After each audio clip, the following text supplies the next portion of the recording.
Hello everybody and welcome back to Minecraft. It is night. We are here in our house with no floor.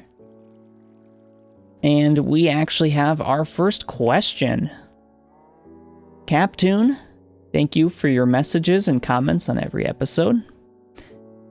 He asks, I would love to get another episode where you talk about how you expect the Earth to change in 50 years.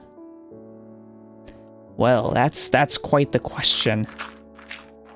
Oh, hello. I didn't know that. There's a cow beneath me. Alright, so how do I expect the Earth to change in 50 years? You know, I really like to do no preparation when I start to answer questions. I really love to just throw myself in these scenarios and then struggle to answer. You know, there's several different facets to that question. Is that the right word? Facets? Probably. And, you know, there's politically, and that's like the hardest to deal with because you never know what crazy things are going to happen politically. I hope everything stays safe and peaceful and there's no wars. Unfortunately, you know, with the way that resources are going and power struggles between rising nations, it's unlikely to stay peaceful forever unless we have a strong, centralized organization that's protecting everything, like the UN. If the UN actually did a good job, then we could avoid that. However, you know, at this time, the UN has plenty of flaws with it that detract from its goal. If that makes sense. So, for one example, we have water is a huge resource that is going to be fought over in the future. Now, water isn't actually going anywhere, per se. However, its usage continuously goes up every year. You know, I guess there are certain scenarios where, yes, we are running out of water completely. And that is the aquifers underneath our Earth. And when we take too much water from them, the actual aquifer starts to shrink, and the ground level itself goes down inches over the years. It goes down inches and feet. And once it shrinks, it can't fill up with water again in the same capacity. So if that's the case, then you're going to run out of groundwater. Now, that doesn't mean the water just disappears from the Earth. It'll just be in different places, maybe above the ground. And you know, and then you have rivers, which are drying up. And it's not like the sources of the water are going away. They're still pumping out the same amount of water every year. The thing is, when usage goes up, the water is dried up before it even gets to the ocean, if that's where it's heading. So you can have, like, you know, I think it's the Yellow River in China and the Colorado River in the US. Both are like almost like either dry up completely or close to drying up by the time they get to the ocean. And where these conflicts come into play is countries downriver need the water too, and the countries upriver need the water too. And if they take all the water before it even gets to the second nation, that's source of a war, and that's a big issue. Unless we somehow can find a way to solve this or decrease water usage, that's where we're heading soon politically, and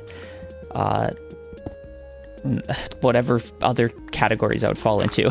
Technologically, we're moving into sustainable energy not very fast.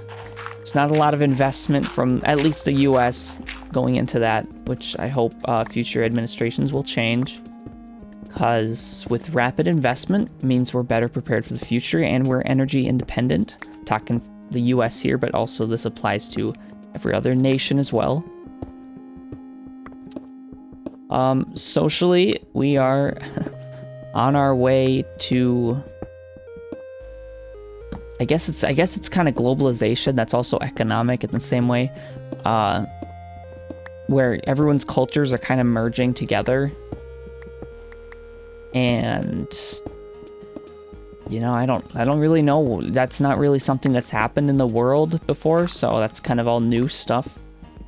It's not bad. I'm not saying it's bad. I'm not going. There's a lot of like far right people who have an obsession with culture. like the immigrants are going to take the culture away from the country you're in.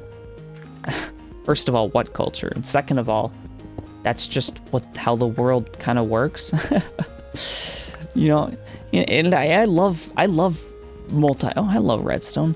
I love like multicultural like cities. Like when you see in fiction or, in reality too, where you'll have like a character walking down the street and there's like all these vendors from all over the place on all sides of the roads. That's cool to me. And I want to see that. I want to see people hold on to their cultures and share it with other people and, sell products. I really hope, well, I want to see what Y level I'm at. Oh, I'm at 11. Perfect. Well, I'll just stop here and start looking for some diamonds.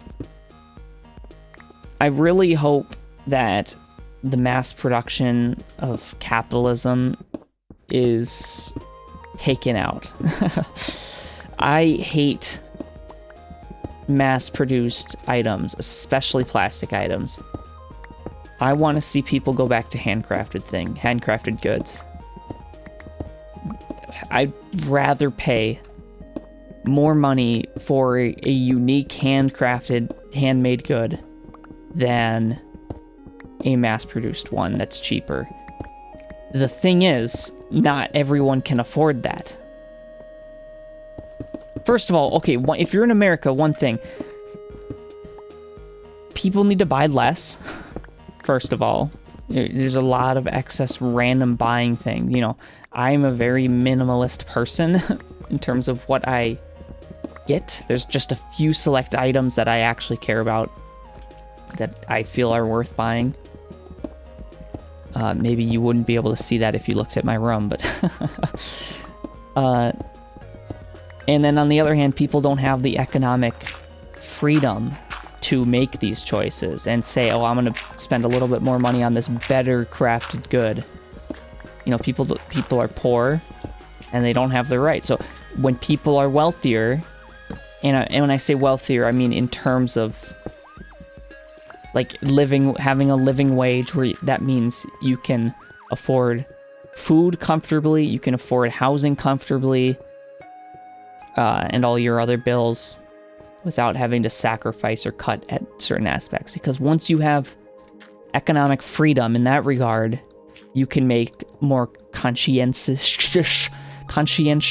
choices, forgive my complete stutter, about what you buy. And you can end up doing a lot of good choices for the world, for the environment. And you can buy an electric car. That's another big thing. A lot of companies like to pin the issue of energy usage and carbon emissions on people. That is not true. Big businesses and transportation are huge aspects. And like water usage, if you're like, oh, how long are you taking a shower? You're wasting water. That's nothing compared to the usage of farms and agriculture. They waste so much water raising animals and watering crops. So, don't ever, obviously do what you can to conserve resources, but don't ever feel like you're the one to blame for these issues. These issues have been happening before you, and they're much bigger than you, much bigger than any single person could choose, unless you as a single person are leading a giant business, in which case you have plenty of ability to help encourage conservation and save our planet. And I think that's where I'm going to wrap up here. I hope you enjoyed the answer Captoon. I got some iron, I got some gold if you're looking at our little Minecraft playthrough, and redstone. I think we're all set for the next episode. And I'll see you tomorrow.